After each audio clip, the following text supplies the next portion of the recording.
Boa noite, irmãos, irmãs. Olá.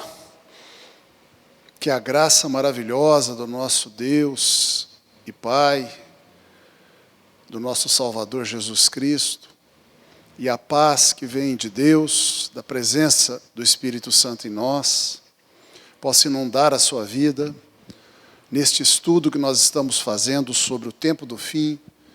Que o seu coração e a sua mente sejam inundados de esperança e de fé, que afugente todo o medo, toda ansiedade que você porventura tem em relação ao tempo do fim, porque nós estamos aqui vendo que o tempo do fim é um tempo maravilhoso para nós que cremos em Cristo. Será ruim apenas para o mundo, para o diabo, mas não para nós que cremos em Cristo. Neste estudo de hoje, nós vamos estudar sobre os julgamentos de Deus. É a parte 12, a lição 12 do nosso curso completo de escatologia. E, neste momento, eu vou pedir à mídia, nosso apoio de mídia, o nosso irmão que está cuidando da mídia, que coloque lá o nosso slide número 1, que é a capa do nosso estudo. Os julgamentos de Deus, ou os juízos de Deus, ou o modo como Deus vai finalmente julgar todas as coisas, vai decidir sobre todas as coisas, vai dar àqueles que fizeram o bem a sua recompensa, o seu galardão, o seu prêmio, sua bem-aventurança, e vai dar para aqueles que fizeram o mal a justa punição e a justa consequência de seus pecados não perdoados, não resolvidos. Tudo será julgado por Deus, tudo. Deus não deixará nada sem julgamento no universo, desde o primeiro momento em que o primeiro ser consciente, inteligente, pessoal foi criado, até o último momento Deus julgará todas as coisas com justiça e equidade. No slide número 2, eu já apresento para você a listagem completa dos 7 grandes julgamentos de Deus, os 7 grandes juízos de Deus sobre a humanidade, em especial nesse tempo do fim. Vamos, antes de entrar nesses 7, vamos dizer que Deus, na verdade, Ele está fazendo juízos e julgamentos o tempo todo. Deus não vai deixar só para o tempo do fim os seus julgamentos e juízos, não. Ele já está fazendo. Todo dia Ele faz juízos e julgamentos. Por exemplo, Lúcifer, o arcanjo que pecou e se rebelou contra Deus na sua soberba, ele já teve um começo de julgamento, ele foi expulso do céu. Ele não é mais parte dos exércitos angelicais. Ele perdeu a proximidade que ele tinha com Deus, perdeu a glória que ele tinha junto de Deus, perdeu a beleza física, ele hoje é um ser horrível, feio, horrendo, deformado, junto com todos os demônios. Assim também Deus executa juízos sobre a terra todo dia, e você pode ver isso quando você vê, por exemplo, aquele ditado que não está na Bíblia, mas é muito próximo da verdade: aqui se faz, aqui se paga.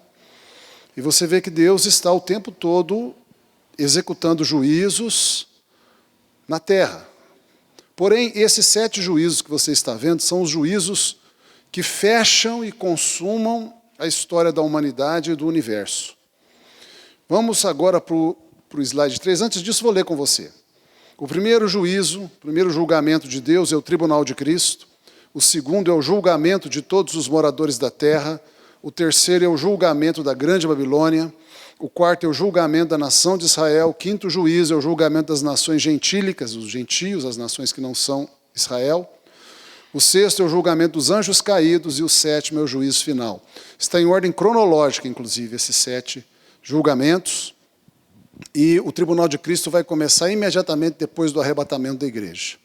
O slide número 3 nos faz estudar sobre o primeiro julgamento de Deus, que a Bíblia chama de o tribunal de Cristo. Você está vendo aí o texto bíblico já no slide, por isso eu não vou abrir a minha Bíblia aqui. Se você também não quiser, não precisa, mas se você quiser conferir, abra a sua Bíblia. Está em 2 Coríntios, capítulo 5, versículo 10. O apóstolo Paulo, ensinando para a igreja de Corinto, ele fala assim: porque importa que todos nós, cristãos, compareçamos perante o tribunal de Cristo, para que cada um receba segundo o bem ou o mal que tiver feito por meio do corpo. Veja bem, o tribunal de Cristo não é um julgamento para condenação. Não haverá nenhum tipo de condenação ao inferno, ao destino final da geena. Não, o tribunal de Cristo é um julgamento só para os cristãos e não é um julgamento para atribuição de culpa ou condenação, não é isso. O tribunal de Cristo é um julgamento para decidir os galardões, as recompensas, os prêmios que cada um de nós vai ter na eternidade, em função do que nós fizemos aqui na terra, com os talentos que Deus nos deu, com as oportunidades que Deus nos deu, com os dons, com o corpo que nós temos, né? E por meio dele é que nós fazemos o bem ou o mal. Em 1 Coríntios, o apóstolo Paulo continua explicando, no capítulo 3, versos 14 e 15.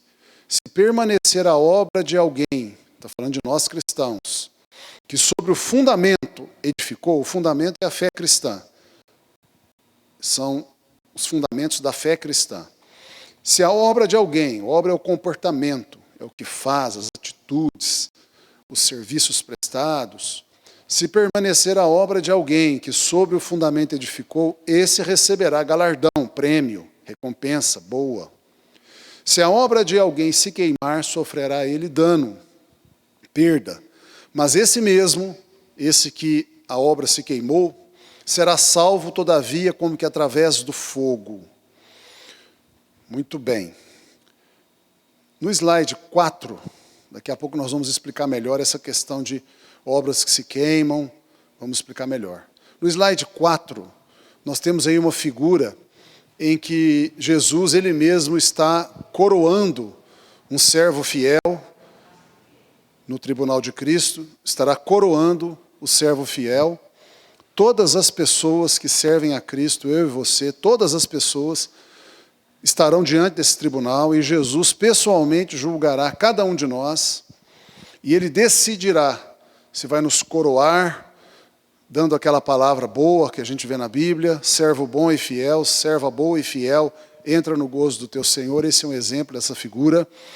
Esse aí é um irmão que está sendo elogiado pelo Senhor, que está sendo coroado, honrado pelo Senhor, porque foi um servo bom e fiel, fez o bem pelo seu corpo, serviu a Deus. E isto vai acontecer. No slide 5, nós vamos continuar explicando e reforçando o que é o tribunal de Cristo. O tribunal de Cristo não é para condenação. Eu quero enfatizar isso com vocês. O tribunal de Cristo não é para condenação. Não haverá atribuição de culpa no tribunal de Cristo. Nós estamos no slide 5 aí, irmão Ed. Não é para condenação. Então, não será um momento em que Jesus vai chegar para uma pessoa, para outra e falar assim: olha, você pecou, você então vai receber uma condenação por esse pecado. Nós não vamos ser expostos lá, os nossos pecados não vão ser expostos, nós não vamos ter os pecados, não vamos receber punição por pecados. Por quê? Porque a Bíblia diz que o cristão, eu e você, nós não entramos em juízo. Não entramos em juízo. Os nossos pecados são lançados no mar do esquecimento e nós não seremos condenados lá. O que será então no tribunal de Cristo? Jesus nos julgará segundo uma retrospectiva de nossas obras, como cristãos, que são comportamentos, atitudes e serviços prestados a Deus e à igreja. Ele julgará obras inúteis como más. É o mal feito por meio do corpo que o apóstolo Paulo falou. O que é isso? Como cristãos, nós podemos fazer coisas ruins, como cristãos. Normalmente associado a pecado. Por exemplo, eu como cristão posso escandalizar pessoas, posso confundir pessoas. Como cristão eu posso lesar pessoas, eu posso prejudicar pessoas, como cristão. poderei me arrepender, terei a culpa retirada pelo sangue de Jesus. Mas a história ruim fica, a sequela fica, e aquele meu tempo e minhas forças foram usados inutilmente para nada. Então, Jesus vai julgar isso. E ele fará com que cristãos que têm obras inúteis sofram o dano, isto é, percam a recompensa, que são os galardões, mesmo que a pessoa não perca a salvação. Por isso que o apóstolo Paulo fala que a pessoa vai ser salva como que pelo fogo, como que sendo tirada pelo fogo, né? Quando alguém vai tirar alguém do fogo, tem que tirar correndo, e a pessoa não pode carregar nada. Se tiver uma casa pegando fogo e tiver alguém lá dentro, os bombeiros entram lá para salvar a vida das pessoas, eles pegam só a pessoa. Se a pessoa fala assim, não, tem um aparelho de som ali meu que eu tenho que levar, o bombeiro não vai, não, que é isso, deixa o aparelho de som para lá, o importante é só a vida. Então, a pessoa que é salva de um incêndio, ela é salva só com a roupa do corpo, ela perde tudo, ela fica só com a vida. Então, é por isso que o apóstolo Paulo fala que alguns crentes vão para o céu sem nenhuma recompensa. Vão apenas estar salvos, o que é uma enorme recompensa e prêmio, ou dote, ou mas não terão nada além da salvação. Não terão governo sobre cidade nenhuma, não serão senhor de nada, não estarão em hierarquia mais superior. Talvez até a proximidade dessa pessoa com o Senhor Jesus, com Deus, não seja tão grande como aqueles que receberam galardões maiores, porque usaram o seu tempo e suas forças para fazer algo útil. Então, o tribunal de Cristo vai ser assim. No slide 6, eu quero enfatizar com você um pouco mais essa questão de obras úteis e obras inúteis, obras meritórias e obras que não têm valor algum. E está em 1 Coríntios capítulo 3, versos de 12 a 15. Paulo fala assim, nos ensinando, contudo, se o que alguém edifica sobre o fundamento é a fé cristã que nós recebemos pela pregação do Evangelho. Se o que a pessoa constrói em cima dessa fé é ouro, prata e pedras preciosas, ou pode ser também, ao inverso, madeira, feno e palha, manifesta se tornará a obra de cada um, pois o dia a demonstrará, porque está sendo revelada pelo fogo, e qual seja a obra de cada um, o próprio fogo o provará. Se permanecer a obra de alguém que sobre o fundamento edificou, esse receberá galardão. Se a obra de alguém se queimar, sofrerá ele dano, ou seja, perda. Mas esse mesmo será salvo, todavia, como que através do fogo. Então, eu e você percebemos aí que a Bíblia diz que nós, cristãos, nós podemos fazer 2 tipos de obras na terra, 2 tipos de comportamento nós podemos ter aqui, 2 tipos de atitude, 2 tipos de ações, 2 tipos de serviço. Nós podemos aqui na terra, como cristãos, estar usando o nosso tempo e as nossas forças para 2 tipos de edificações, 2 tipos de construções. O primeiro tipo, Paulo fala ouro, prata e pedras preciosas. O segundo tipo é madeira, feno e palha. Então, Paulo está dizendo o seguinte, olha, tem pessoas, tem cristãos que vivem aqui na terra, ajuntando para si ouro, prata e pedras preciosas como cristãos. Outros cristãos vivem aqui na terra, ajuntando para si madeira, feno e palha. E Paulo fala assim, e o que a pessoa está fazendo, se é ouro, prata e pedras preciosas, ou se é madeira, feno e palha, vai se manifestar. E qual será a manifestação? Como será feita a manifestação? O fogo provará a qualidade da sua obra e da minha obra. O fogo não destrói o ouro, o fogo não destrói a prata, e o fogo não destrói as pedras preciosas. Mas o fogo destrói e consome completamente a madeira, o feno e a palha. Madeira, feno e palha não resiste ao fogo.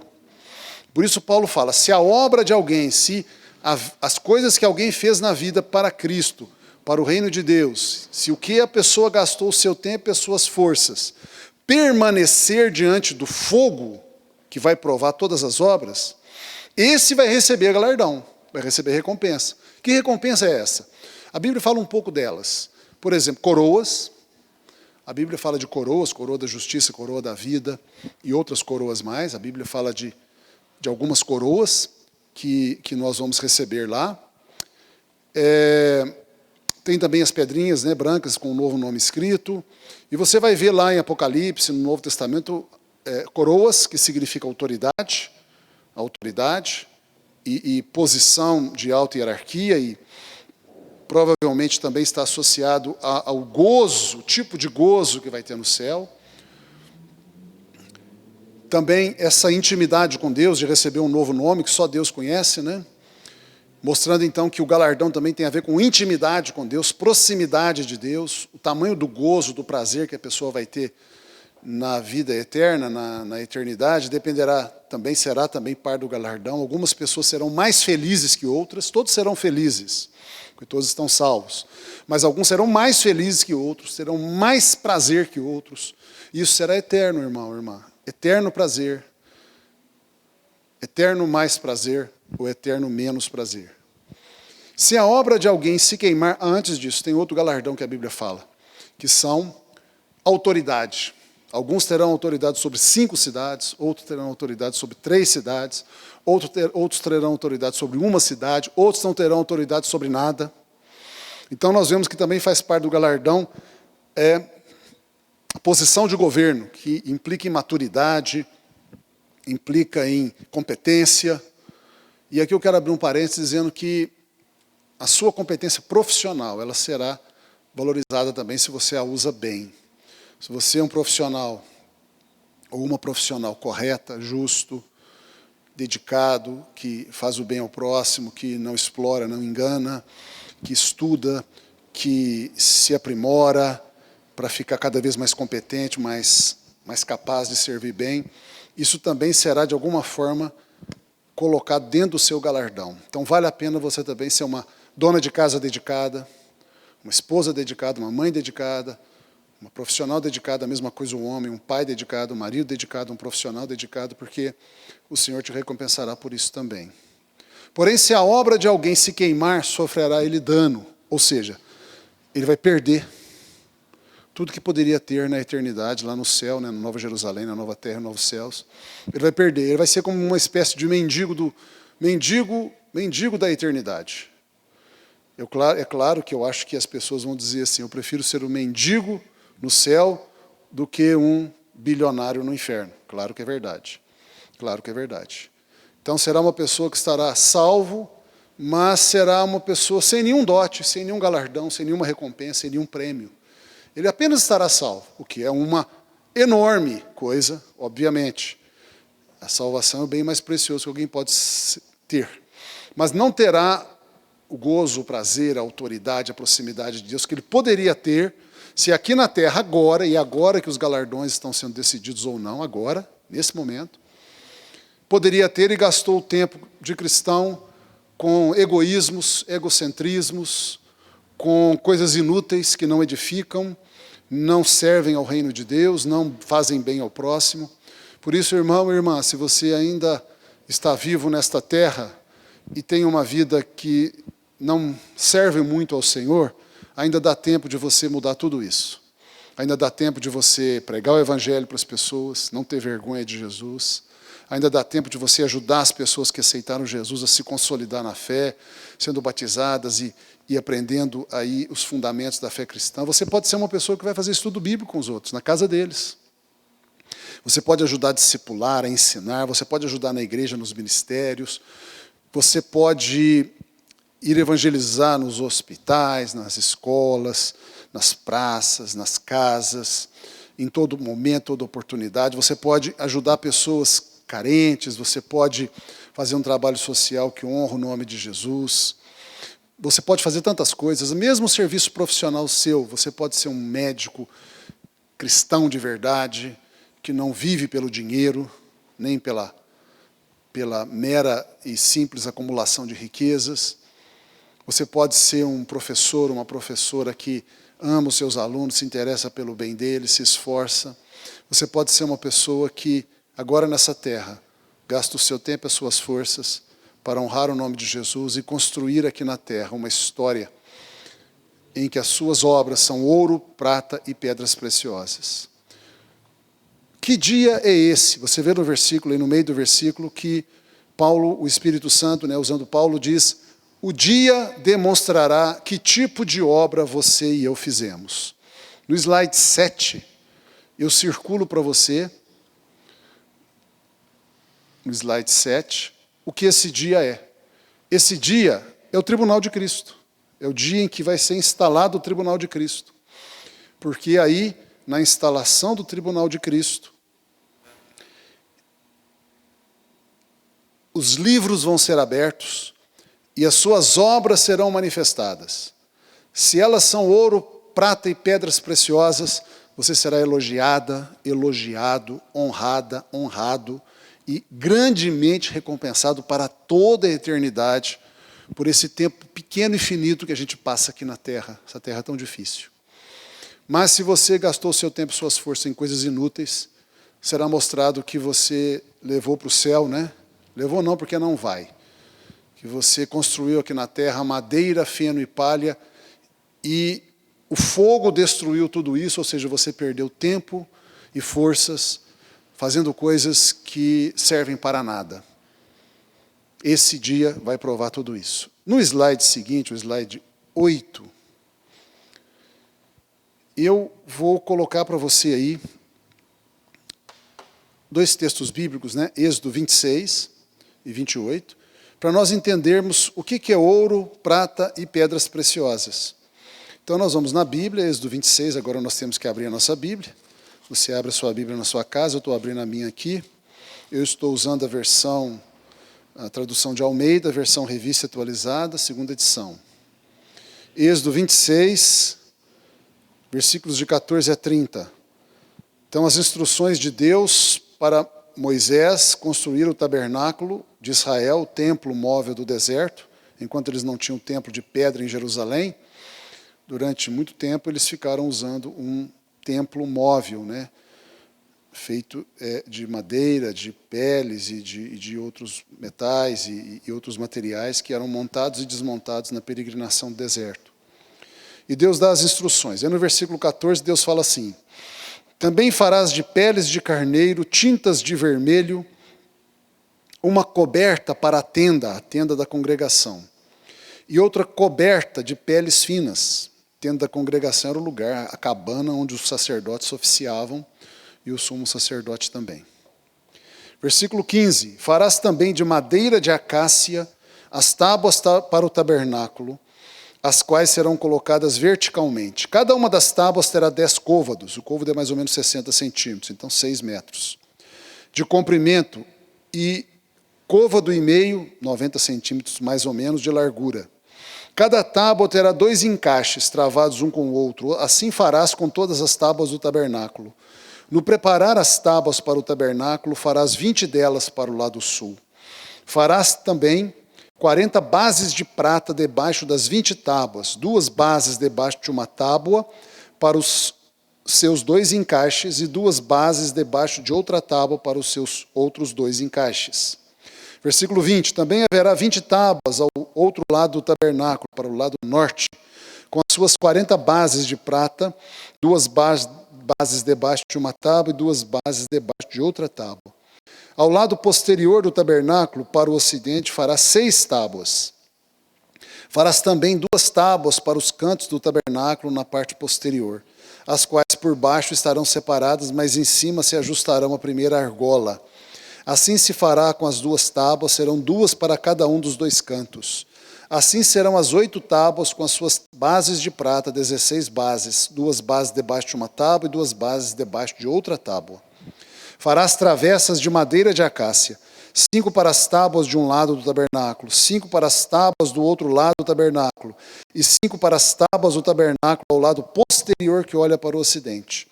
A travessa do meio passará ao meio das tábuas de uma extremidade à outra. Cobrirás de ouro as tábuas, e de ouro farás as suas argolas, pelas quais hão de passar as travessas, e cobrirás também de ouro as travessas.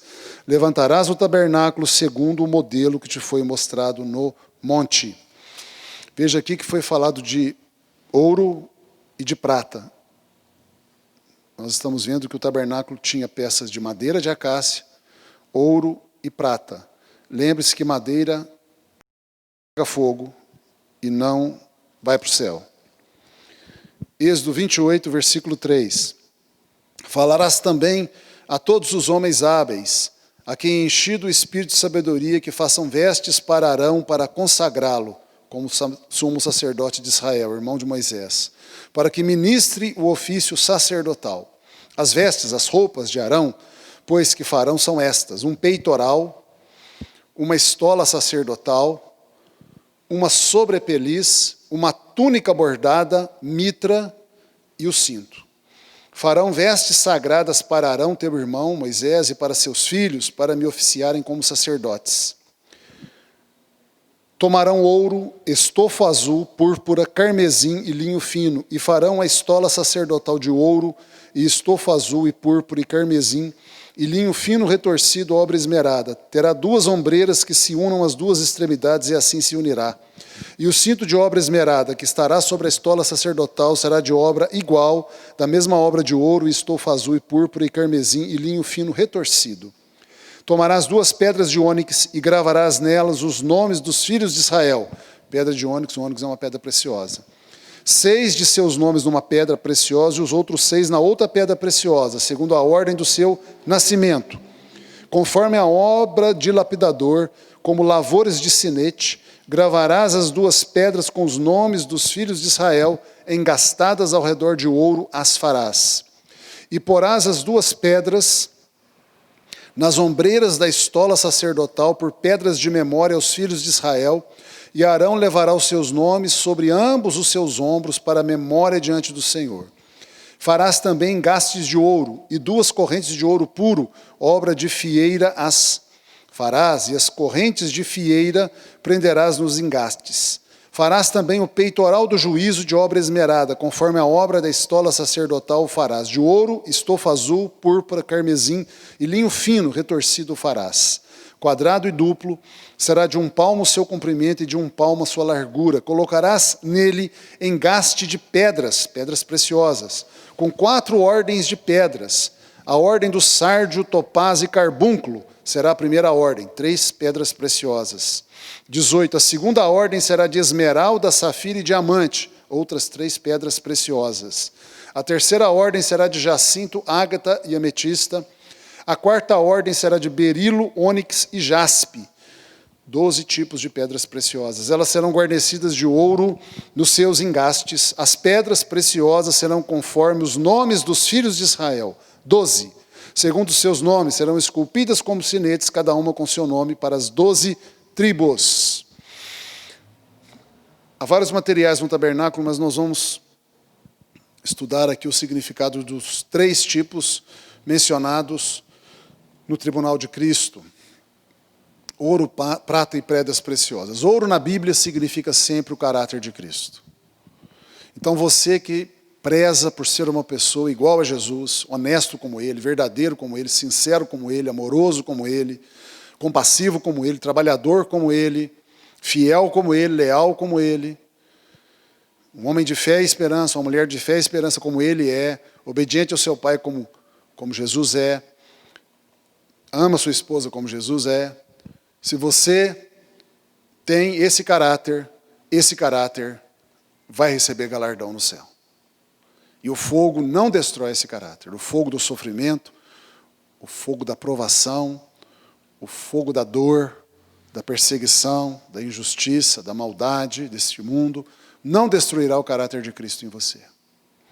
A prata na Bíblia representa a justificação pela fé em Jesus. Então, se você é crente firme no Senhor Jesus, confessa Jesus autenticamente, sinceramente, se você nasceu de novo, se você tem seus pecados perdoados, se você quando peca reconhece que pecou, confessa, recebe o perdão de Deus, arrepende, muda de comportamento, se você é uma pessoa justa, justificada pelo sangue de Jesus, se você passou pelo batismo das águas, você então vai levar isso para a eternidade, para o céu, para os novos céus e nova terra, e receberá recompensa por isso. Pedras preciosas significa o ministério sacerdotal, como nós vimos aqui com Arão. O que é um sacerdote? Esse é um conceito importante. Um sacerdote é uma pessoa que pode se aproximar de Deus. A palavra sacerdote significa aquele que pode se aproximar. Então, eu e você podemos nos aproximar de Deus. Então, todos nós sacerdotes de Deus. Não é só o pastor, não é só o líder, não é só o diácono, não só a pessoa que está pregando ou ensinando, não é só quem está em evidência na igreja que é sacerdote. Esse conceito é errado. Eu sei que dentre as igrejas cristãs existe, em especial uma delas, que diz que existe o clero, e só o clero é sacerdote. Isto é um erro, isto é falso, isso não é de acordo com a Bíblia. Isso é uma invenção humana.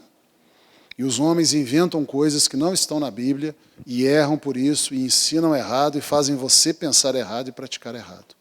Não é verdade isso. Todos nós somos sacerdotes diante de Deus. Você pode abrir a sua Bíblia aí comigo. Na primeira carta de Pedro, capítulo 2, verso 9. Vós, porém, igreja, cristãos, todos, até aquele que se converteu hoje de manhã, sois raça eleita, sacerdócio real ou reino de sacerdotes, nação santa, povo de propriedade exclusiva de Deus, a fim de proclamardes as virtudes daquele Deus que vos chamou das trevas para a sua maravilhosa luz. Então o apóstolo Pedro aqui, pelo Espírito Santo, ele dá 4 qualificações para nós, igreja. Primeiro, ele diz que nós somos uma raça eleita, ou seja, pessoas que foram escolhidas para a salvação. Depois ele diz que nós somos um reino de sacerdotes, ou seja, todos nós somos sacerdotes. E o nosso conjunto forma um reino de sacerdotes. Depois ele diz que nós somos nação santa, depois ele diz que nós somos povo de propriedade exclusiva de Deus. Que sacerdócio é esse que nós temos? Não é o sacerdócio levítico. A Bíblia tem 2 sacerdócios só tem 2. O sacerdócio levítico, que só existe para os judeus, para o povo de Israel, e só para aqueles que são descendentes de Arão, irmão de Moisés, que foi inclusive o texto que a gente leu. Ele é sumo sacerdote de Israel, Arão, e todos os seus descendentes são sacerdotes e sumos sacerdotes. E os levitas também, eles podem, dentro deles tem a família sacerdotal. Então isso é o sacerdócio levítico, que está associado à tribo de Levi, uma das 12 tribos de Israel. Esse sacerdócio só vale para Israel e enquanto Jesus não veio. Enquanto o homem israelita, judeu, não aceita Jesus como seu Senhor e Salvador, ele tem que ficar submisso a esse sacerdócio, que só é para alguns homens, não é para todos, e é um sacerdócio provisório, que tem data de validade. O outro sacerdócio que existe na Bíblia é o sacerdócio segundo a ordem de Melquisedeque, não é segundo a ordem de Arão. E nós vemos isso aqui em Hebreus, capítulo 7, a partir do verso 11. Se, portanto, a perfeição houvera sido mediante o sacerdócio levítico, pois nele baseado o povo de Israel recebeu a lei, que necessidade haveria ainda de se levantar outro sacerdote, segundo outra ordem, a ordem de Melquisedeque, e que não fosse contado segundo a ordem de Arão? O autor de Hebreus está fazendo uma pergunta. Por que Deus levantou um outro sacerdócio, o de Melquisedeque, se o de Arão fosse perfeito? Se o de Arão, o sacerdócio de Arão, o sacerdócio levítico, que só tem em Israel para alguns homens, fosse perfeito, ele seria eterno e não haveria necessidade de se levantar outro. Ou seja, o autor de Hebreus, inspirado pelo Espírito Santo, está dizendo o seguinte: o sacerdócio levítico tem defeito, ele é provisório, ele não é um sacerdócio eterno. Ele diz que existe um outro sacerdócio eterno, perfeito, e ele diz qual é esse sacerdócio. É o sacerdócio segundo a ordem de Melquisedeque, que é uma outra ordem, diferente da ordem de Arão. E o autor de Hebreus diz quem é, que é o sumo sacerdote da ordem de Melquisedeque. No versículo 17 está escrito: porquanto se testifica dizendo, tu és sacerdote para sempre, segundo a ordem de Melquisedeque. Está falando de Jesus. Ele, Jesus, é o sumo sacerdote da ordem de Melquisedeque. Jesus, ele não é da tribo de Levi, ele é da tribo de Judá. Ele não poderia ser sacerdote em Israel, como ele não é sacerdote em Israel. Mas Deus instituiu sacerdote de uma outra ordem, a ordem de Melquisedeque, que não pertence a Israel. Você vai ver sobre Melquisedeque no livro de Gênesis,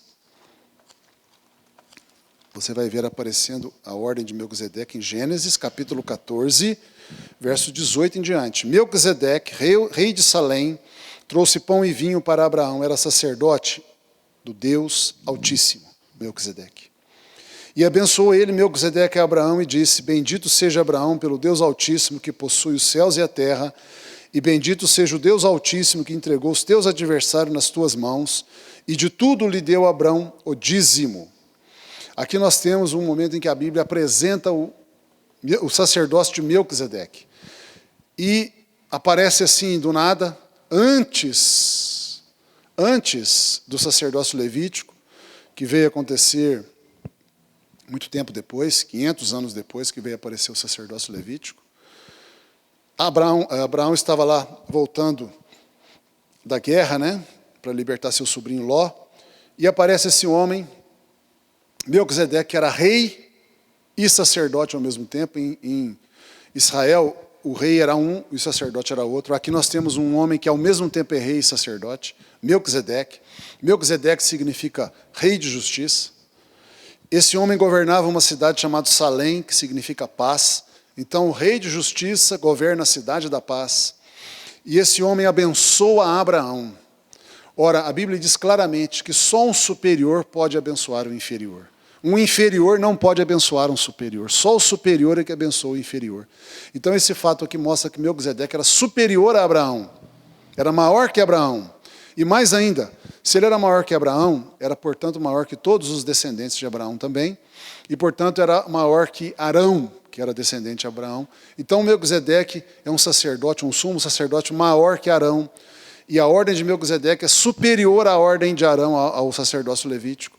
E aqui está a apresentação nossa do sacerdócio que eu e você temos. Nós somos sacerdotes segundo Melquisedeque, onde Jesus é o nosso sumo sacerdote, e todos nós somos sacerdotes segundo essa ordem, e o nosso sacerdócio é maior que o sacerdócio judaico, maior que o sacerdócio levítico.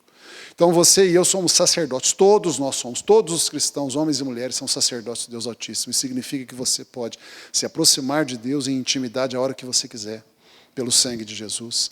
E você pode apresentar as pessoas para Deus em intercessão. Você pode pregar o Evangelho, fazer as pessoas conhecerem Deus. E se você faz isso, se você é um evangelista, se você prega o Evangelho, se você intercede pelas pessoas, se você serve as pessoas, se você busca a Deus por você mesmo, você está construindo pedras preciosas para a sua vida, que o fogo não destruirá e você receberá galardão por isso. O slide seguinte é o slide 9. Slide 9. Você está vendo aí uma figura do tabernáculo no deserto. Esse era o tabernáculo no deserto. O povo de Israel, durante 40 anos, montava e desmontava esse templo móvel enquanto eles peregrinavam pelo deserto do Sinai. Essa é a estrutura dele, uma cortina de tendas em volta, o portão colorido, você está vendo aí, também feito de tendas. Logo em seguida tinha o altar do sacrifício, onde os sacrifícios de animais eram oferecidos para expiação dos pecados. Logo atrás a bacia de bronze, onde os sacerdotes lavavam as mãos e os pés antes de entrar naquela cabana do fundo, que é a tenda da congregação, dividida em duas partes. A parte da frente era o santo lugar e a parte do fundo era o santíssimo lugar.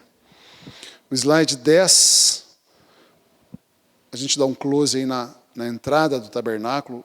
A entrada era bonita, colorida, para chamar a atenção, mostrando que o reino de Deus ele deve atrair as pessoas com alegria, as pessoas devem desejar entrar para a igreja, para o reino de Deus.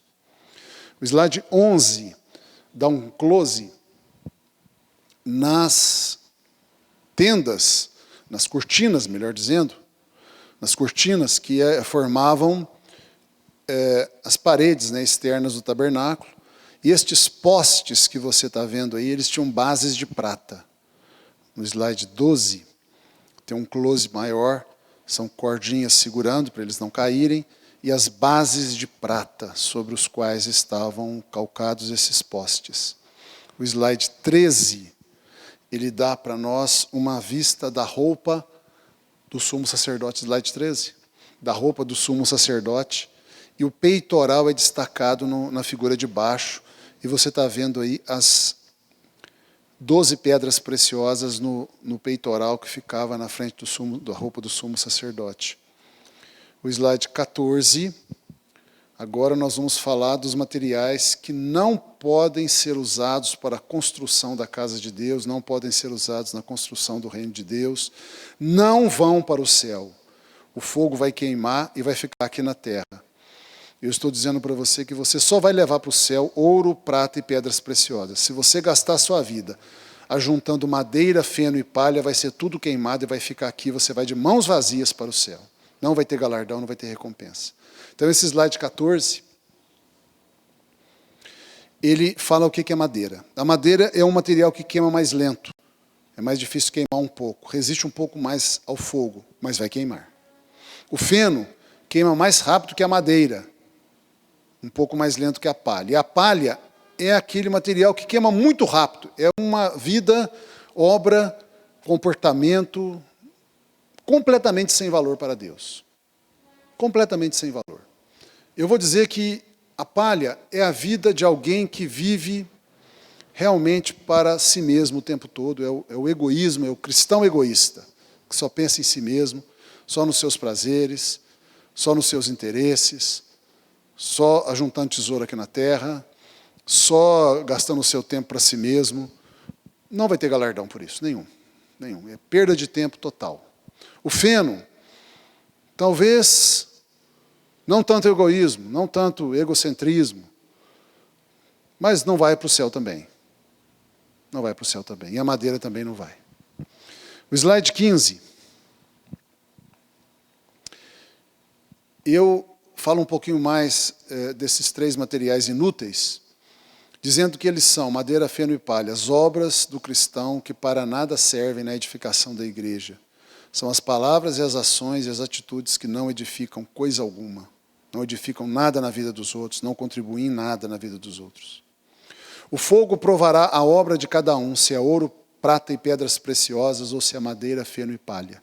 O fogo são as crises, os abalos que a gente passa na vida. O que suportar a crise e os abalos prestam, o que não suportar não presta. Slide 16 tem um verso lá de Hebreus 12, a partir da parte B do versículo 26 e o versículo 27 inteiro. O versículo está aí no slide. Então, o autor de Hebreus, cheio do Espírito Santo, ele fala assim: agora, porém, ele, Deus, promete, dizendo: ainda uma vez por todas, farei abalar não só a terra, mas também o céu. Ora, esta palavra, ainda uma vez por todas, significa a remoção dessas coisas abaladas como tinham sido feitas, para que apenas as coisas que não são abaladas ou abaláveis permaneçam. Este é um versículo da Bíblia muito importante, porque ele está dizendo o seguinte, que Deus vai abalar a sua vida. Pode esperar. A minha também vai ser abalada. Não existe cristão nessa terra, homem ou mulher, que viva aqui sem receber abalos. E é o próprio Deus que coordena o abalo. Ele abala. É como se Deus fizesse terremotos de vez em quando na vida de todo crente. Todo crente, homem e mulher, vai ter terremotos, abalos. Para quê? Para que caia tudo que não presta. E fique só o que é firme, o que é estável, que não pode ser abalado. É por isso que eu e você, como cristãos, crises, tantos problemas na vida. Para que nós aprendamos e para que tenha na nossa vida uma espécie de limpeza. Aquelas coisas que não prestam, que não são firmes, elas vão cair e nós vamos ver que vai ficar em pé apenas as coisas que prestam. Eu poderia comparar dizendo que as coisas que caem são a madeira, feno e palha, e as coisas que permanecem são ouro, prata e pedras preciosas. De certa forma, então, é bondade de Deus quando existe crise e abalo na sua vida, na minha vida, porque Ele está permitindo uma antecipação do tribunal de Cristo na nossa vida. Isso é misericórdia de Deus, isso é bondade de Deus, isso é compaixão de Deus, porque Ele quer te dar recompensas, Ele quer te dar prêmios, Ele não quer que você entre mendigo no céu. Ele quer que você tenha autoridade, intimidade com Ele, proximidade, que você tenha recompensas, prazer maior. Então Deus antecipa um pouco para nós o fogo, para que a gente veja que a gente está gastando o nosso tempo e as nossas forças em coisas inúteis, que não resolvem nada, é uma vida voltada para si mesmo. Então Deus permite isso, que a gente fique abalado, que as coisas caiam, que a gente perca coisas, que a gente volte a estaca zero, para que a gente possa, então, ter os olhos abertos e ver aquilo que realmente não pode ser abalado. E você vai ver na sua vida, quando tiver a crise, você vai ver claramente. A crise, ela é fantástica, porque ela faz você ver claramente a crise, o fogo da provação, o fogo do sofrimento, o fogo da dor, faz você ver claramente o que presta e o que não presta, o que não se abala e o que se abala, o que permanece para sempre e o que cai no chão, o que não é consumido pelo fogo e o que o fogo consome rapidinho.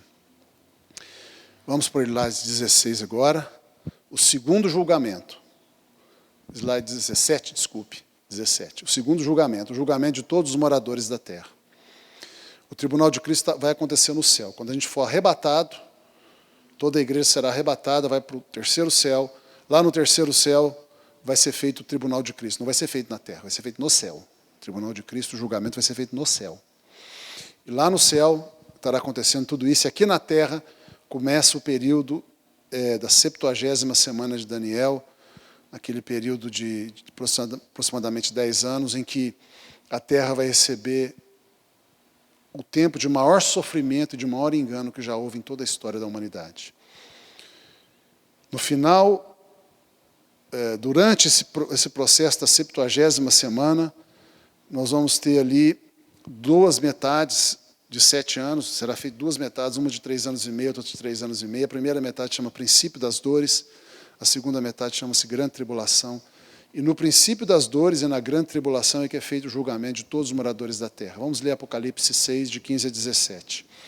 Os reis da terra, os grandes, os comandantes, os ricos, os poderosos, e todo escravo e todo livre se esconderam nas cavernas e nos penhascos dos montes, e disseram aos montes e aos rochedos: caí sobre nós e escondei-nos da face daquele que se assenta no trono e da ira do Cordeiro, porque chegou o grande dia da ira deles, e quem é que pode suster-se?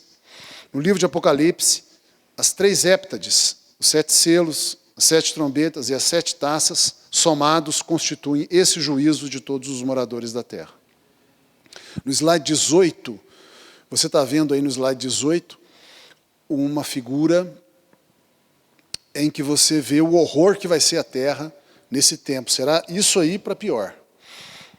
Os homens desmaiarão de horror, doenças, feridas no corpo, terremotos destruirão todo, haverá escuridão, haverá pragas terríveis. Será o momento em que Deus, ao abrir os 7 selos, ao tocar as 7 trombetas, ao derramar as 7 taças da sua ira, Ele vai punir os moradores da terra por todo o pecado praticado desde o começo do mundo, que não foi ainda devidamente punido. No slide 19, temos aí a explicação um pouco mais detalhada desse julgamento de todos os moradores da terra.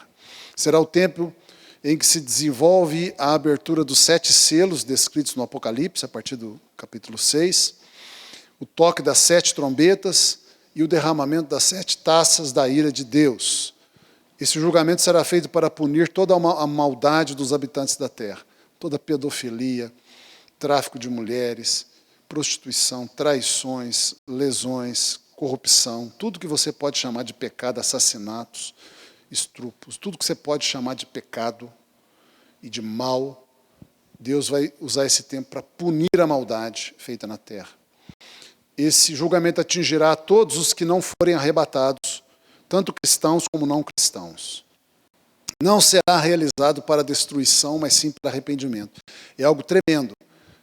Deus é tão bom que até quando Ele pune, Ele está fazendo isso para a pessoa, dando a chance para a pessoa se arrepender dos seus pecados. Veja no slide 20, um texto tremendo, que nós vamos encontrar lá no livro de Apocalipse.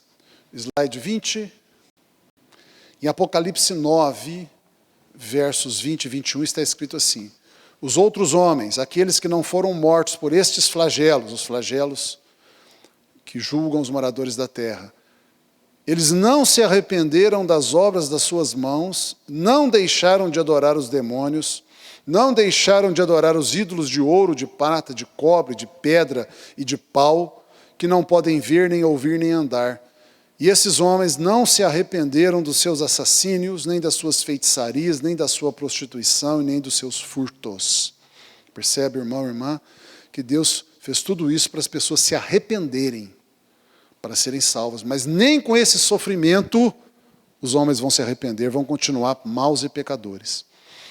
O slide 21 continua o versículo, dizendo: com efeito, os homens se queimaram com intenso calor e blasfemaram o nome de Deus, que tem autoridade sobre estes flagelos, esses flagelos que vão julgar os moradores da terra, que vão acontecer na abertura dos 7 selos, no tocar das 7 trombetas e no derramar das 7 taças da ira de Deus. E nem se arrependeram de seus pecados para darem glória a Deus. Você vê então que Deus deu uma espécie de última chance, mas os homens não vão aproveitar. O slide 22, ele fala do terceiro julgamento, o julgamento da Grande Babilônia. Em Apocalipse 17, versículos de 1 a 2, nós temos aí o relato da Babilônia religiosa. Você vai ver que existem 2 Babilônias em Apocalipse. A Babilônia religiosa, simbolizada por uma mulher, uma prostituta, e a Babilônia política, geopolítica, que é uma cidade, representada por uma cidade. Nós vamos ver que cidade é essa e o que ela representa. Então o texto diz assim: veio um dos 7 anjos que tem as 7 taças da ira de Deus, e falou comigo João, dizendo: vem mostrar-te-ei o julgamento da grande meretriz, grande prostituta, que se acha sentada sobre muitas águas, com quem se prostituíram os reis da terra, e com o vinho de sua devassidão foi que se embebedaram os que habitam na terra. O slide 23 mostra para nós aí uma figura dessa mulher, que é uma prostituta, que está assentada em cima de uma besta. Se a gente continuasse lendo Apocalipse, nós íamos ver isso. E ela se levanta em cima de muitas águas. Isso é uma simbologia. Muitas águas, a própria Bíblia diz lá em Apocalipse que as muitas águas são as nações, o que mostra que essa prostituta, ela está assentada sobre uma besta, que é um poder político, representa, na verdade, aí a Europa, o Império Romano na sua forma final, que é a Europa. E ela tem um poder que alcança o mundo inteiro, que são as muitas águas, representam as nações do mundo. As nações fora Israel. O slide 24 tem uma outra figura dessa mulher. O slide 24, uma prostituta que segura um cálice de ouro, adornada com muitas joias, porque é assim que Apocalipse descreve ela. Ela é muito rica, essa prostituta é muito rica, porque ela ganha dinheiro com a sua prostituição. O slide 25 tem uma outra figura dessa mesma mulher prostituta. Ela está aí de novo com a sua cor, né? Vermelho, carmesim, púrpura, um cálice de ouro na mão, pedras preciosas enfeitando, está sentada sobre a besta. A besta tem 7 cabeças e 10 chifres, o que mostra que algumas cabeças têm mais de algum chifre. O slide 26 tem aí outra figura em que você vê essa prostituta se envolvendo com os reis da terra. Essa mulher, né, prostituta, grande Babilônia, a Babilônia religiosa, é uma igreja que, para ficar rica e poderosa, ela se envolve com o poder político, com os reis, com os políticos, com os governadores, com os governantes do mundo, para obter deles favores. Em troca, ela se prostitui com eles, e prostituição na Bíblia significa idolatria. O que a prostituição é no mundo físico, a idolatria é no mundo espiritual. Então, essa igreja falsa, ela é uma igreja idólatra, que se envolve com o poder político para ficar rica. E você sabe que existe uma igreja que é a instituição mais rica do mundo. Então, você já está entendendo onde é que Babilônia está, né? O versículo 27, você tem aí, de novo, uma figura dessa mulher prostituta, toda adornada com joias, pedras preciosas, mostrando a sua riqueza, mostra também a sua devassidão, aí, tomando vinho num cálice de ouro. E o vinho representa na Bíblia doutrinas falsas. Então está se mostrando que essa igreja falsa, que chama-se Grande Babilônia, uma meretriz, uma prostituta, uma grande prostituta, ela inventou uma série de doutrinas falsas, e essas doutrinas falsas embebedam as nações, ou seja, fazem as pessoas beber essas doutrinas falsas, e essas pessoas ficam bêbadas, embriagadas, sem raciocínio, sem juízo, sem capacidade de discernir o certo e o errado, mostrando então que essa prostituta ela engana as nações com doutrinas falsas. Essa falsa igreja engana as nações com doutrinas falsas. O slide 28 fala do outro aspecto de Babilônia, que é a Babilônia comercial ou geopolítica, que é uma cidade, simbolizando também uma civilização rica. Então, aí em Apocalipse 17, a partir do verso 18 até o capítulo 18, versos 1 e 2, nós temos aí o texto que mostra a Babilônia não como uma mulher, mas sim como uma cidade. Slide 28. A mulher que viste também é uma grande cidade. E acontece isso na Bíblia, uma figura, né, um símbolo. Então é uma mulher e uma cidade, porque sobre certos aspectos é uma mulher. Quando você vê ela como igreja, ela é uma mulher. Quando você vê ela como civilização e poder político e comercial, ela é uma cidade. Esta mulher, que também é uma cidade, domina sobre os reis da terra.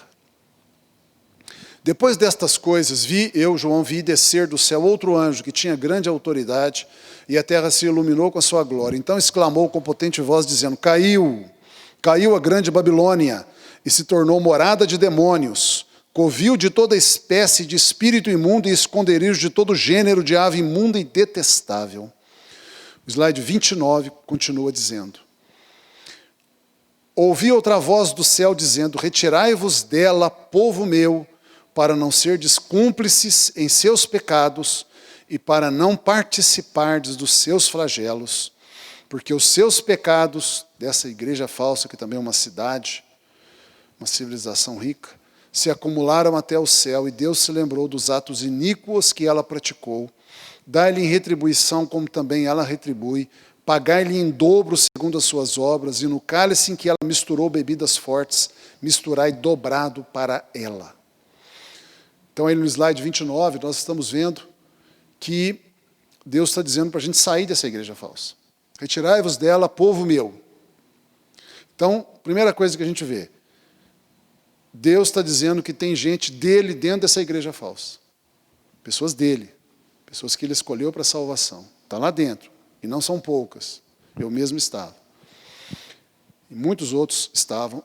E Deus está falando, sai dela. Se você é povo meu, sai dela. Fica aí não, sai dessa igreja falsa. Sai dessa Babilônia religiosa.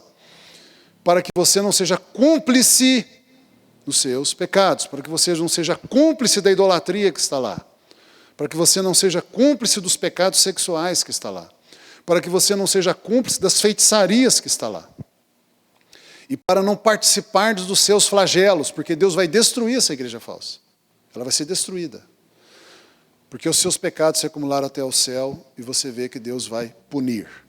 No slide 30, continua o texto bíblico dizendo, o quanto a si mesma se glorificou, essa igreja falsa, que também é uma cidade, uma civilização, constrói uma civilização em torno dela, que é essencialmente uma civilização romana, ela se glorifica a ela mesma, ela se elogia a ela mesma, ela se exalta a ela mesma, e viveu em luxúria, luxo, riqueza, pecados, dá-lhe em igual medida tormento e pranto, porque diz consigo mesma, estou sentada como rainha, viúva não sou, pranto nunca hei de ver. Ou seja, é orgulhosa, vaidosa, soberba, e confia no dinheiro que tem, na riqueza que tem, no poder político que tem, achando que nunca vai cair e vai ser para sempre poderosa. Deus está falando, em um só dia sobrevirão seus flagelos, morte, pranto e fome, e em um só dia será consumida no fogo, porque poderoso é o Senhor Deus que a julgou e a condenou. Esta igreja idólatra, apóstata, que se prostitui com poder político, que engana as pessoas com doutrinas falsas, que se acha tão poderosa e rica que jamais vai ser destruída, Deus fala, ela pensa isso, eu vou destruí-la em um só dia. O slide 31 tem aí um mapa da cidade de Roma e as 7 colinas ou 7 montes que estão na cidade de Roma. O monte, começando lá na posição dos ponteiros de meio-dia, Quirinale, indo no sentido horário agora, Viminal, que é o segundo monte. O terceiro monte, Esquilim. O quarto monte, Caélios. Depois o monte Aventim. Depois o monte Palatim. E depois o monte Capitale. 7 montes, pode contar aí. 1, 2, 3, 4, 5, 6, 7. Roma é conhecida como a cidade dos 7 montes. No slide 32, nesse quadrinho amarelo aí, você está vendo aí em Apocalipse 17, 9, a primeira parte do versículo 9, né, a parte A Bíblia dizendo assim: aqui está o sentido que tem sabedoria. Essa cidade, que é a Grande Babilônia, que é uma mulher e uma civilização, ela está assentada sobre 7 montes, que são 7 cabeças. Aqui está o sentido que tem sabedoria. As 7 cabeças são 7 montes nos quais a mulher está sentada. Seria uma mera coincidência a cidade de Roma ser a única cidade do mundo conhecida como a cidade das 7 colinas ou dos 7 montes? No slide 33, nós temos a foto aí do grande poder que habita em Roma. Todos nós sabemos o que é. No slide 34, nós temos o 4º julgamento de Deus. Slide 34. Que é o julgamento da nação de Israel. Então Deus vai julgar o povo de Israel especificamente. Só o povo de Israel terá um julgamento próprio, né? As outras nações não terão julgamentos próprios. Deus vai julgar todas as nações de uma vez só, mas Israel será julgado separado de todas as nações. O slide 34, irmão Ed? Está no slide 34? O 34? 34. Tão certo como eu vivo, diz o Senhor Deus, com mão poderosa, com braço estendido e derramado furor, hei de reinar sobre vós, Israel. Tirar-vos-ei dentre os povos e vos congregarei das terras nas quais andais espalhados. O povo judeu foi espalhado pelo mundo inteiro, até hoje continua ainda muito espalhado, apesar de se juntou muito em Israel, mas ainda tem muito judeu espalhado pelo mundo. E eu espalhei vocês com mão forte, com braço estendido e derramado furor. Levar-vos-ei ao deserto dos povos, ó Israel, e ali entrarei em juízo convosco, face a face. Por que Deus vai julgar Israel? Porque Israel rejeitou o seu filho Jesus como seu Senhor e Salvador, o seu Messias. Isso exige o juízo de Deus. Deus tem que julgar. No slide 35, nós temos a continuação do texto. Slide 35, aí Ezequiel 20, dos versículos 33 a 38, nós estamos lendo esse texto bíblico. Como entrei em juízo com vossos pais, eu, Deus, no deserto da terra do Egito, assim entrarei em juízo convosco, diz o Senhor Deus. Por que Deus entrou em juízo com Israel no deserto, quando eles foram libertos do Egito? Porque Israel murmurou, Israel pecou, Israel idolatrou, Israel desobedeceu. Deus teve que entrar em juízo e condenar Israel, punir Israel. O que Deus fez? Entre outras coisas, fez Israel ficar 40 anos vagando no deserto. E ninguém que saiu do Egito entrou, só os filhos. Deus está dizendo, vou fazer de novo isso. Far-vos-ei Israel passar debaixo do meu cajado e vos sujeitarei à disciplina da aliança. Separarei dentre vós os rebeldes e os que transgrediram contra mim. Da terra das suas moradas eu os farei sair, mas não entrarão na terra de Israel. E sabereis que eu sou o Senhor, vosso Deus. No slide 36, nós temos aí a figura que mostra a bandeira de Israel, né? Simbolizando a nação. Essa nação vai ser julgada por Deus especificamente. No slide 37, nós temos a continuidade do texto bíblico. Porque no meu santo monte, no monte alto de Israel, diz o Senhor Deus, ali toda a casa de Israel me servirá. Toda a casa de Israel naquela terra. Ali me agradarei deles, ali requererei as vossas ofertas e as primícias das vossas dádivas, com todas as vossas coisas santas, agradar-me-ei de vós como de aroma suave, quando eu vos tirar dentre os povos e vos congregar das terras em que andais espalhados, e serei santificado em vós perante as nações. Slide 38. Não é de 38? Continuando, sabereis que eu sou o Senhor, quando eu vos der entrada na terra de Israel, na terra que levantando a mão jurei dar a vossos pais.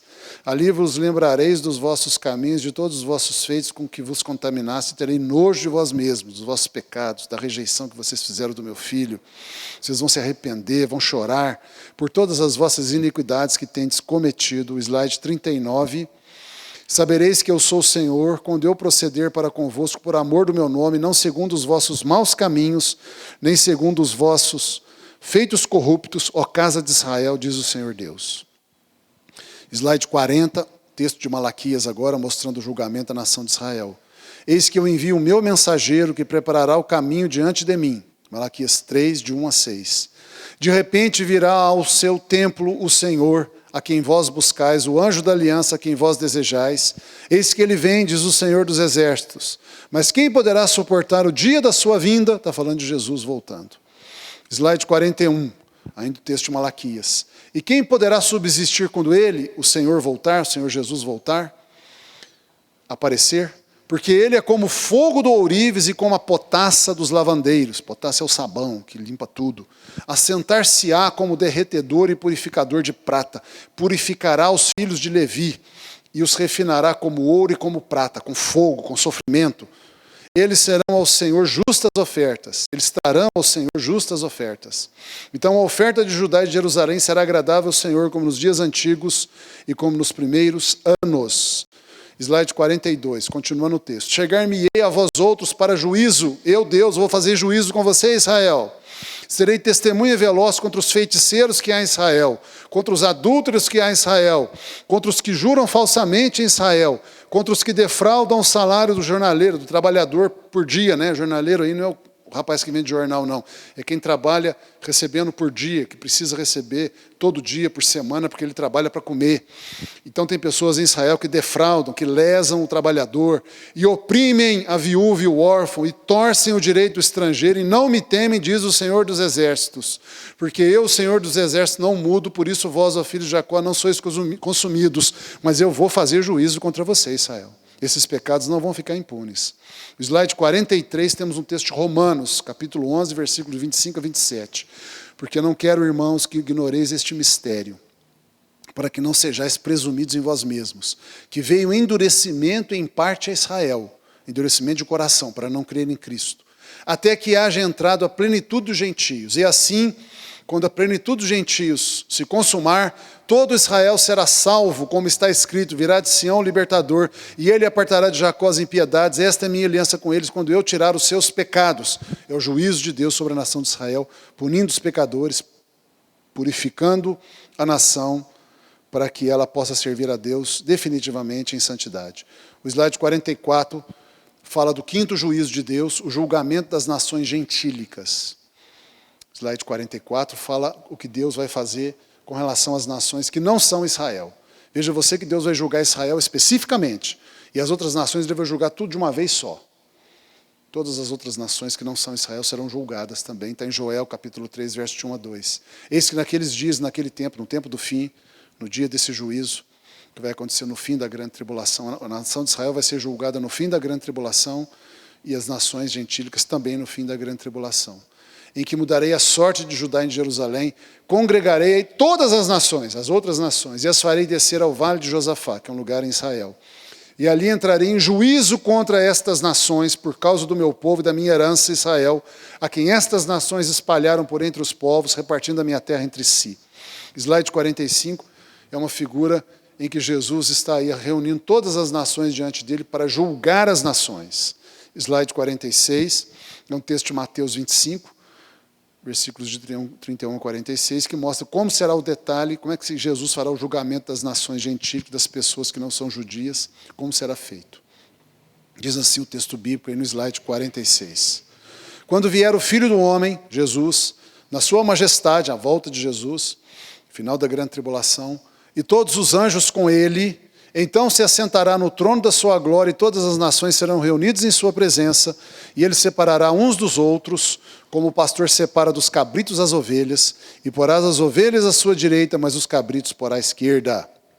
47, continuando o texto. Então dirá o rei aos que estiverem à sua direita, as ovelhas: vinde, benditos de meu Pai, entrar na posse do reino que vos está preparado desde a fundação do mundo. Porque tive fome e me destes de comer, tive sede e me destes de beber, era forasteiro e me hospedastes, estava nu e me vestistes, enfermo e me visitastes, preso e foste ver-me. Slide 48. Então perguntarão os justos: Senhor, quando foi que te vimos com fome e te demos de comer? com sede te demos de beber, quando te vimos forasteiro e te hospedamos, ou te vimos nu e te vestimos, e quando te vimos enfermo ou preso e te fomos visitar? O rei Jesus respondendo lhes dirá: em verdade vos afirmo que sempre que o fizestes a um destes meus pequeninos irmãos, a mim o fizestes. O Senhor está falando o seguinte, que quando Ele for julgar as nações, Ele vai julgar as pessoas lá no fim da grande tribulação pelo coração compassivo, ajudador, misericordioso, não egoísta, porém altruísta, que quer ajudar os outros, em especial a nação de Israel durante a grande tribulação. Os judeus vão precisar de muita misericórdia e compaixão das outras nações, porque eles vão ser perseguidos pelo anticristo. Então as nações vão poder ou ajudar os judeus, ou empurrar os judeus para serem mortos. E as pessoas que querem ajudar os judeus, e também os outros sofredores, eles vão entrar para o milênio e vão usufruir do reino bendito de Jesus. Então o critério de julgamento de Jesus é: eu quero saber se você tem um bom coração, se você não é egoísta, se você tem compaixão dos que sofrem, se você divide o seu pão, divide o seu tempo, suas forças, se você tem um coração para ajudar os outros, ou se você é egoísta, mal, só pensa em você, só quer ficar mais rico, mais rico, mais rico. A única coisa que interessa para você é você mesmo. Eu vou ver como é que você é. E vai entrar no milênio os de bom coração. E não vão entrar no milênio, vão ser condenados de mau coração. O slide 49 fala do sexto juízo que Deus vai fazer, o julgamento dos anjos caídos, dos demônios. Está em Judas capítulo 6, versículo 6. Judas só tem um capítulo, né? Judas, versículo 6. E a anjos, os que não guardaram o seu estado original, mas abandonaram o seu próprio domicílio, Ele tem guardado, Ele, Deus, tem guardado sob trevas, em algemas eternas, para o juízo do grande dia. Esse dia é o juízo final. Esse grande dia é o juízo final. Em 2 Pedro 2,4 está escrito: ora, Deus não poupou anjos quando pecaram, antes precipitando-os no inferno, os entregou a abismo de trevas, reservando-os para o juízo final. O slide 50 é uma figura que tenta mostrar aí artisticamente os demônios sendo lançados ao profundo abismo, ao inferno de fogo, Geena. O slide 50 aí, irmão Ed, está visível aí? Vamos para o 51 agora, então. No 51, continua dizendo esse juízo dos demônios e de Satanás. Isaías 14, versos 12 a 17, fala de Satanás e, consequentemente, todos os demônios. Como caíste do céu, a estrela da manhã, filho da alva, como foste lançado por terra, tu que debilitavas as nações, está falando de Lúcifer, Satanás. Tu dizias no teu coração: eu subirei ao céu, acima das estrelas de Deus exaltarei o meu trono, e no monte da congregação me assentarei nas extremidades do norte. Subirei acima das mais altas nuvens e serei semelhante ao Altíssimo. Veja a soberba do diabo. O slide 52 continua. Deus falando: contudo, Satanás, serás precipitado para o reino dos mortos, no mais profundo do abismo. Os que te virem te contemplarão, hão de fitar-te e dizer-te: é este o homem, na verdade é o anjo, né, o demônio, o capeta, o diabo, que fazia estremecer a terra e tremer os reinos, que punha o mundo como um deserto e assolava as suas cidades, que a seus cativos não deixava ir para casa? É este, tão destruído, tão acabado, tão condenado? Slide 53. Agora Ezequiel 28, versículos de 12 a 19, continuando a falar de Satanás, Lúcifer e os demônios. Filho do homem, levanta, falando para o profeta Ezequiel, levanta uma lamentação contra o rei de Tiro. O rei de Tiro aí é uma figura do diabo. E diz-lhe: assim diz o Senhor Deus, tu és o sinete da perfeição, cheio de sabedoria e formosura. Estavas no Éden, jardim de Deus, de todas as pedras preciosas te cobrias, o sardio, o topázio, o diamante, o berilo, o ônix, a jaspe, a safira, o carbúnculo e a esmeralda. Isso era Lúcifer antes de cair. Era um arcanjo de grande beleza e autoridade. Slide 54. De ouro se te fizeram os engastes e os ornamentos. No dia em que foste criado, foram eles preparados. Tu eras, Lúcifer, querubim da guarda ungido. Um anjo de alta hierarquia, um anjo guerreiro, querubim, um anjo guerreiro, um arcanjo guerreiro. E eu, Deus, te estabeleci com glória no céu. Permanecias no monte santo de Deus e no brilho das pedras andavas. Preciosas. Slide 55. Perfeito eras nos teus caminhos. Deus falando de Lúcifer, do diabo. antes do diabo se rebelar contra Deus, ser orgulhoso, vaidoso e querer ser maior que Deus, ele era perfeito. Deus está falando, você era perfeito, eu te criei perfeito, você era perfeito, um arcanjo fiel, leal. Desde o dia em que foste criado até que se achou iniquidade em ti. Um dia Lúcifer decidiu ser iníquo, soberbo, vaidoso, rebelde. Na multiplicação do teu comércio se encheu o teu interior de violência. Comércio aí é o zuzunzum, é falatório. Lúcifer começou a fazer maledicência contra Deus no meio dos anjos, a difamar Deus, a ficar caluniando Deus pela língua. Pior de todos os membros de pecado é a língua. E o Lúcifer usou a língua para contaminar 1/3 dos anjos do céu e fazer 1/3 dos anjos do céu se rebelarem contra Deus junto dele. E esse 1/3 dos anjos foram expulsos do céu junto com Lúcifer e se tornaram os demônios. Então os demônios são anjos caídos, esses 1/3 de anjos que se rebelaram contra Deus junto com Lúcifer, porque ficaram ouvindo a fofoca de Lúcifer, a maledicência de Lúcifer, a difamação de Lúcifer, a calúnia de Lúcifer, a mentira de Lúcifer contra Deus. Você vê então, irmão e irmã, como a língua é perigosa.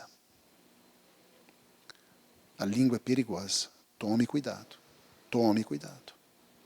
Na multiplicação do teu comércio, ou seja, no seu muito relacionamento e manipulação dos outros anjos, e a sua lábia e o seu trabalho maldoso de difamar Deus e de julgar os anjos contra Deus, o seu interior se encheu de violência e pecaste, pelo que te lançarei profanado fora do monte de Deus e te farei perecer, ó querubim da guarda, em meio ao brilho das pedras. O slide 56. Elevou-se o teu coração, ó Lúcifer, por causa da tua formosura. Corrompeste a tua sabedoria por causa do teu resplendor. Lancei-te por terra, diante dos reis te pus, para que te contemplem. Diante dos reis te pus acabado, caído, destruído, para que eles te contemplem e vejam e temam a Deus, que pune os rebeldes. Slide 57, continuando. Pela multidão das tuas iniquidades, pela injustiça do teu comércio, do teu falatório, da tua maledicência, profanaste os teus santuários. Eu, pois, fiz sair do meio de ti um fogo que te consumiu e te reduzi a cinzas sobre a terra aos olhos de todos que te contemplam. Todos que te conhecem entre os povos estão espantados de ti.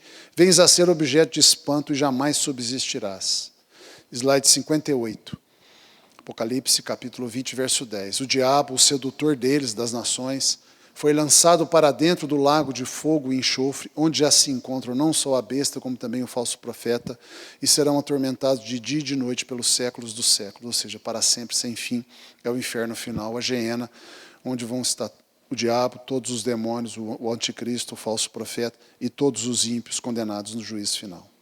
O slide 59 tem o 7º e último juízo de Deus, 59. O texto é Apocalipse 20, versículos de 11 a 15. Vi um grande trono branco e aquele que nele se assenta, de cuja presença fugiram o céu e a terra, e não se achou lugar para eles. Vi também os mortos, os grandes e os pequenos, postos em pé diante do trono. Então se abriram livros. Ainda outro livro, o livro da vida foi aberto, e os mortos foram julgados segundo as suas obras, conforme o que se achava escrito nos livros. Slide 60 é uma figura que mostra o juízo final. Deus lá em cima, sentado, um grande séquito de anjos, né, uma grande corte de anjos, e aí o povo embaixo sendo julgado no juízo final. Slide 61. Deu o mar os mortos que nele estavam, a morte e o além entregaram os mortos que neles havia, e foram julgados um por um, segundo as suas obras, segundo o seu comportamento. Então a morte e o inferno foram lançados para dentro do lago de fogo. Esta é a segunda morte, o lago de fogo. E se alguém não foi achado inscrito no livro da vida, esse foi lançado para dentro do lago de fogo. O juízo final não será para salvação de ninguém. O juízo final será apenas para condenação. Quem vai estar no juízo final? Todo mundo que não aceitou Jesus. E serão, no juízo final, um por um julgados para determinar o tamanho da punição que vai ter no inferno.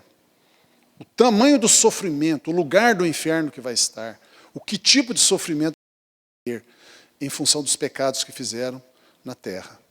Esse é o juízo final, o último juízo de Deus, por isso juízo final. A partir daí começam as eras eternas, novos céus, nova terra, nova Jerusalém vem para a terra. Nós vamos viver, nós salvos, vamos viver com Deus para sempre, na bem-aventurança eterna. E os condenados vão para a Geena, depois de passarem pelo juízo final, para a condenação e sofrimento eterno, lugar de tormento eterno, sem parar. Nunca mais haverá salvação para os que estão na Geena, nem condenação para os que estão na salvação. O estado definitivo de todo ser humano e de todo ser pessoal no universo vai ser definido, criado por Deus, né? Vai ser definido nesse momento. O slide 62, o nosso último slide, ele dá a linha do tempo disso. No arrebatamento, logo em seguida, você vai ter o número 1, que é o tribunal de Cristo acontecendo no céu. Número 2, o julgamento dos moradores da terra acontecendo na terra, dentro dos 7 anos de tribulação. Os primeiros 3 anos e meio chama princípio das dores, os segundos 3 anos e meio chama-se grande tribulação. Esse período de 7 anos também se chama 70ª semana de Daniel. Está do capítulo 4 ao capítulo 19 de Apocalipse. E durante esse tempo aí, estará acontecendo o julgamento dos moradores da terra com as 3 héptades, 7 selos, 7 trombetas, 7 taças da ira de Deus. O julgamento número 3, o julgamento da grande Babilônia, acontece no fim da grande tribulação. O julgamento de Israel acontece na transição entre o fim da grande tribulação e o começo do milênio.